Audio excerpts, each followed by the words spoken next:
If Jesus hadn't come into my life, I don't think I'd be even alive today, because my life got transformed, and it's only because of Jesus. I know that. Because I couldn't make the choices that I know today, I was just headed down a path of total destruction.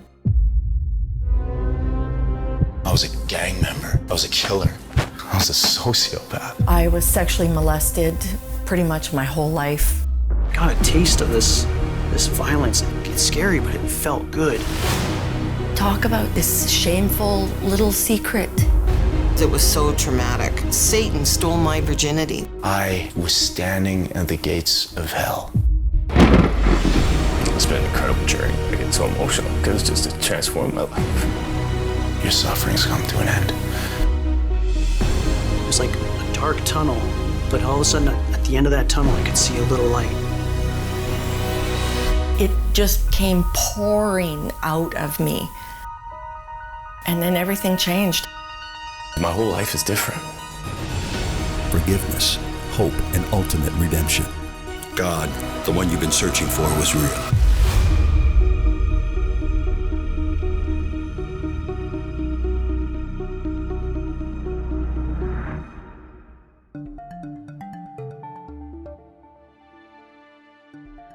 These photos really represent a lot of my life, from really 14 years old till 26. A lot of really dark experiences, painful, but I just put on a facade as if everything was okay. And so just pretending like everything's good, I'm this party girl, everything's fine, but behind the scenes, things were a mess.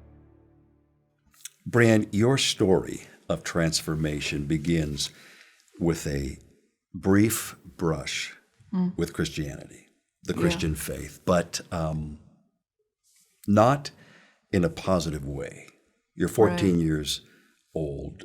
Yeah. You were in a relationship with the person that called themselves a Christian, but at the end, it didn't turn out so well. Right. Now, you weren't brought up in a Christian home. And so let me first of all ask, what was your impression at that point of Christianity based on the experience that you had in that relationship? Well, yeah, I was 14 years old, and it wasn't really a relationship, but it was a golf pro out of the court. I played high-level golf, and one of the golf professionals ended up getting charged with some things that he had done to me, and I heard all these remarks saying, well, he comes from a Christian family, she doesn't.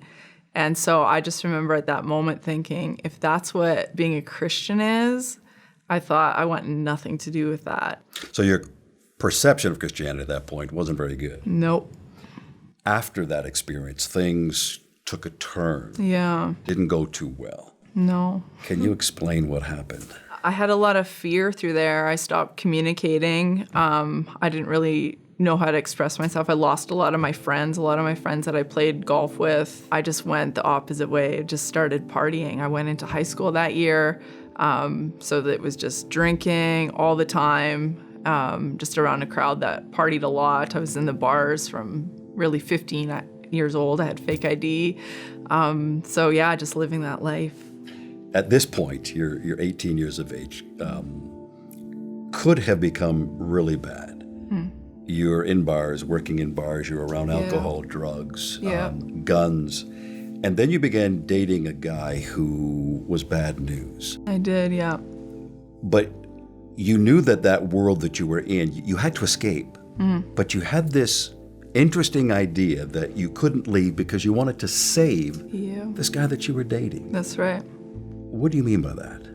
Well, he was involved in gangs, and there was a lot of drug dealing and, like you said, guns involved, and that whole situation that it's entangled in. And my family was the only people he knew that wasn't living in that kind of lifestyle where there wasn't drugs around.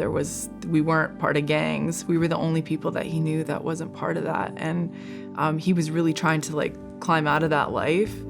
And I feared that if I left him, then what is going to happen to him? And so I had stayed with them for a while, even though I knew inside in the pit of my stomach, I knew I had to exit and go a different direction with my life. And you did leave him. I did. And something did happen to him a little later. Can you tell us what happened? About 6 months after I left him, he had gotten charged with murder for killing in a drug deal that went bad. So possibly the hand of God, the Christian God, was looking out for you at that time? As I know now, absolutely. At age 19, Breanne, you entered the oil and gas business. Did you find that easy? It wasn't that easy getting into. 19, I got a job in oil and gas in land negotiating, and as soon as I got in, I realized this is a crazy world. You know, from the partying scene, it just got bigger and more accessible. There's more money involved. There's corporate credit cards. There's booze carts that would go office to office. Often, once a month, we'd have these days where we'd shut down at 1 or 2 o'clock in the afternoon, and it was just full-on drinking. And if you don't really live in that and participate, you don't really fit in.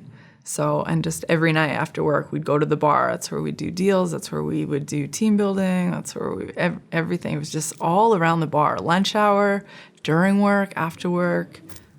Now, at that time as well, a couple of years later, in that kind of a lifestyle, you find yourself in an abusive relationship. Yes. For many years, I hid all of it. I lied about it. It was very emotional abuse, physical abuse, being kicked, hit, pushed, emotionally, mentally destroyed. I had no confidence, no self-image. Almost everything about me, he would just tell me I was worthless, nothing good about me. So I felt like awful. Had anxiety like crazy. I was almost every day in a fight or flight mentality and hiding it all because we had this illusion that I'm in oil and gas in land. He's oil and gas engineer, high level, specialized, and we've got this great life, but behind the scenes it was a mess. There was a day in 2009, in May 2009, we were out in Vancouver Island, and I was trying to escape from him and chased me up the stairs. I locked the door to the bathroom. He's trying to kick the door down, go through. There's a little tiny window in the shower. I don't even know to this day how I was able to climb up through the shower and out this window, but I was thinking I could just get out, drop it, and run. But it was 2 stories up, so about 20 feet when I dropped, hit the ground, and my spine compressed and my back broke. So I was on the ground, couldn't move, screaming. I actually thought at that moment, I thought I was gonna die. I remember screaming, and the neighbor, thank God, was home. And she came running over, and I just remember she kneeled down, and I just gripped her collar of her shirt, and I was like, am I gonna die? And I just remember her saying, you're not gonna die, hang on. And they had called 911. But it was just another time where I know that God was right there protecting me, that she was home, because I don't know what would have happened. I don't know. Can I ask you, after that event, why wouldn't you have left this fella? Good question. Fear. I think so much of it was mind manipulation, that. There was just I look back now, there was so much lies, there was so much just craziness, confusion through all of it. I was trying to protect him. I remember being in the hospital with a broken back, and they would send, I guess, doctors or psychiatrists maybe to ask me questions, and I just wouldn't say anything. I told them I was hiking and I fell. To hopefully make things better, you're 24 years of age, and you and this individual decided to literally move to the other side of the world, hoping that things were going to change. That's so right. you moved to Australia. We did. The question is, did things get better for Breanne? No, they got worse. I thought if we moved to the other side of the world, maybe things would get better. We got there, and everything that was happening here in Calgary, things got worse. How bad is worse? I just remember questioning. It wasn't that I was suicidal. I just started questioning, what's the point of life? I just thought, I couldn't see a way out of any of that. I was afraid again to leave because the last time I tried to leave, I ended up breaking my back through all that. So yeah, I just remember thinking, what is the point of life? Because from the outside, our life looked great. We had great careers, great, lived in a beautiful house, nice cars, yet inside it was a disaster. Did you eventually leave him? I did, yeah. So Breanne, you find yourself, you're alone now in Australia, literally the other side of the world from home. And you end up getting a job negotiating within oil and gas, that industry which you're familiar with. Yeah. But it's interesting because things begin to change because the very God, the Christian God that you had such a terrible experience with as a younger girl, seems to shift your life and set you on a course that's going to, I guess as Christians say, maybe bring you home. Yeah. You met a colleague at work, and then something strange happens just a few days or weeks after you met him. Yes. Tell us what happened. I'd finally left my ex, and I was staying at a house. I didn't know many people in Australia, so I was staying at a house temporary till I figured things out, where I was gonna go, what I was gonna do, and I moved in there on a Monday, and it was midweek. I was doing my makeup, getting ready for work, and I heard this voice, it just like a voice within me that was so loud and so clear, just telling me, like, specifically calling out, you need to be with Adrian, and who was about to be my future husband, which I didn't know. And I didn't know Adrian. I hardly knew him. We just kind of met at work briefly and knew nothing about him. And I just kind of laughed because I thought, that's so crazy. I don't even know this guy. And then I heard this whole voice come through again, like, pay attention. You need to be with Adrian. And I just started laughing. I thought, this is so crazy. And plus in my whole being, I knew I was going to be single for at least a year. To me, that was non-negotiable. And so it was just 2 or 3 days later on the Friday. So I'd moved into this house on Monday. By the Friday, so many things happened where Adrian and I were together, brought together, and in this situation where just so many things started happening where we were together, and 2-3 weeks after that, our wedding was booked. So this photograph is really special. This is over in Australia, and this was right around the time when Adrian and I had just got engaged, about 2 days before this. And my mom flew into Australia to try to get me to come home. She was so worried about me. Her mission was to bring me back to Canada. But God was already moving in my life. He'd already pulled me through from a pit already, and had already helped so much. And Adrian and I had met just maybe 2 months prior to this. And we had already set our wedding. We booked our wedding a couple weeks after we first met. We got engaged later, about a month later, officially engaged. My mom took this photograph, and she knew that a lot in my life had already changed. It was on such a great path already. You married Adrian. Yes. And you leave Australia, you come back to Canada. Yes. But somehow you get connected to these Jesus followers, and you begin to, you crave what they have. Yes. How so? We were surrounded, everybody that we were meeting were Christians, where they talked about their faith with Jesus, their relationship with Jesus, people who were pastors. They had so much peace, they had so much confidence in their values of who they were, but yet so humble, so genuine. Just these beautiful, incredible people that just had like what I was always searching for, what was happiness and, the life that I was desiring. They had it. They just had this peace and this conviction and just this love that would radiate. And I used to say to many of them, like, I want everything you have, but I don't want the religion. I'm not interested in the religion. I used to say that to them all the time. So how would you have defined back then this relationship that you're craving versus the religion you didn't want? Just thought it was man's rules and these rituals, and you just can't have a life. It's just like you stay home and do nothing. Like that's just what I thought. It was control. Like, what is all that? And all those thoughts of the past when I was a teenager. Well, what is that? What is Christianity really? And so, yeah, I didn't want any of that.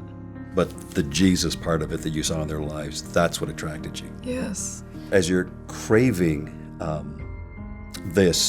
what you saw in your friends, a couple of years later, you and your husband Adrian are invited to a friend's home. And while you're there, something really strange happened to you. That's right. Can you describe what happened? Yeah, this couple, they were pastors. They'd done a lot of ministry. And I remember through conversation, they had us over for dinner. They found out I had broken my back.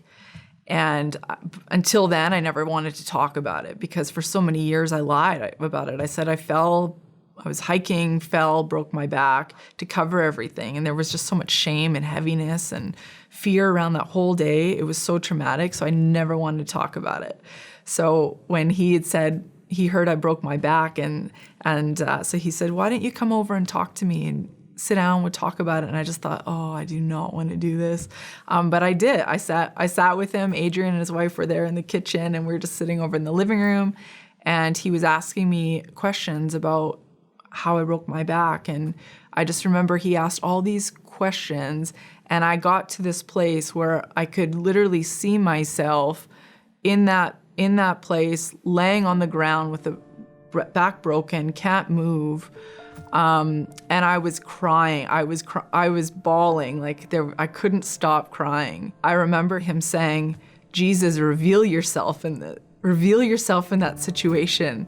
And I just remember seeing Jesus standing right behind me. I'm laying on the ground. There's a giant tree behind me, and he's just standing there under the tree. And I just remember in the moment, it went from where I couldn't stop crying to where in a flash second, I could not stop laughing. There was so much joy. There was so much peace. In that moment, I got freed. All of that, it was like a full healing emotionally, everything. It was like lifted off of me.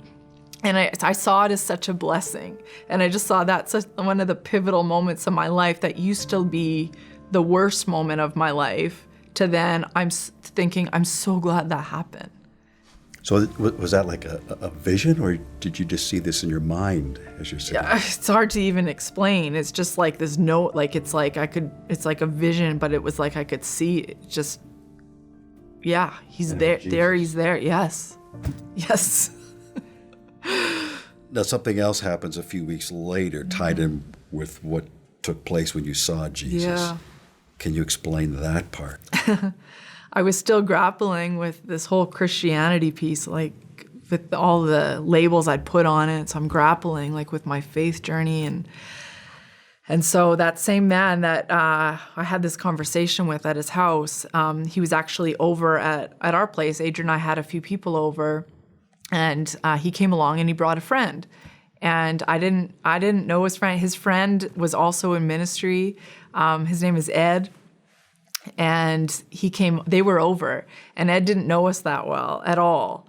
And so I remember as Ed was leaving, about to leave our place, he came up to me and he said, Breanne, I got a message from you from God tonight. God spoke to me to share something with you.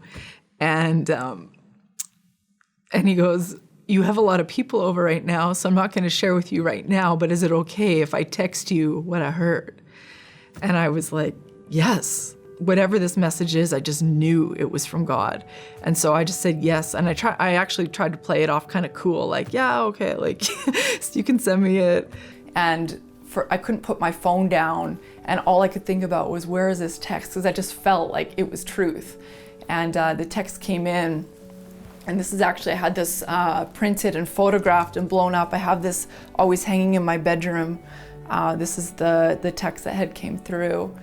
So the text said, this is from Ed, tonight I heard God say, look how much I love Adrian and Bree. He is my son and she is my delightful daughter. I have guarded their hearts and protected them. I love them because they have learned to choose between better and best. In the next season, they will have more choices to make because I'm going to show them more of my best that is better than they could imagine. Driving home, I felt an intense need to pray for the both of you. Then I saw gold dust being sprinkled out from a watering can colored like a rainbow. Every fleck of gold turned into a butterfly, all of different colors. It was an explosion of transformation from treasure. I also see Bree dancing with joy in a golden field and Adrian lying underneath a tree looking up into the sky through the golden leaves with total peace. Bless you both. I see God inside of you. I see it. I am glad both of you are in the world and God has his hand on your lives. Thank you for being you. So when you read that, how did it make you feel? Just so much joy and laughter and peace, and just this knowing that God is speaking to me, because, just so many of the things that were spoken about, that's just since a little girl, I've just, loved rainbows and butterflies and color. There were so many things that I just knew this is God speaking to me. I went to another friend of mine who was here, who was also a pastor, and I went to him and I said, look at my phone, read this. And I was crying, and I was just like, I don't know what to, and so he brought me over to this corner, and I remember standing right here, and he prayed with me, and I just remember receiving Christ into my heart. And that was the day he said, you know what, Bree, I actually brought you a Bible today. So we went out, got a Bible, got my first Bible, and so right here is where that whole new life with Jesus and inside that transformation really began. So. And you knew that night that God totally changed your life. Yes. You became reborn. Yes. Breanne, one final question. If someone is watching and they're listening to you share your story, and they're perhaps searching for meaning in life, what would you say to them? If someone's watching this today and you're tangled up in a situation where you feel like there's no way out, or there's shame, or there's guilt, and even if it's choices you've made, Jesus loves you. He's there. He'll fight for you. He accepts you. He will transform any situation that you can't even imagine. He can work a miracle out of anything, any situation that you're in. He can repair relationships. He can heal addictions. He can change self-images, build confidence, give you a whole new life. And so I just would encourage anybody, just open the door, ask him to reveal himself, ask him to show himself to me, Jesus. He will. If you want to learn more about the gospel of Jesus Christ and how it can transform your life, you can request a free Bible by calling toll-free 1-888-482-4253 or visit www.gideons.ca/request. You can begin your journey with Christ now.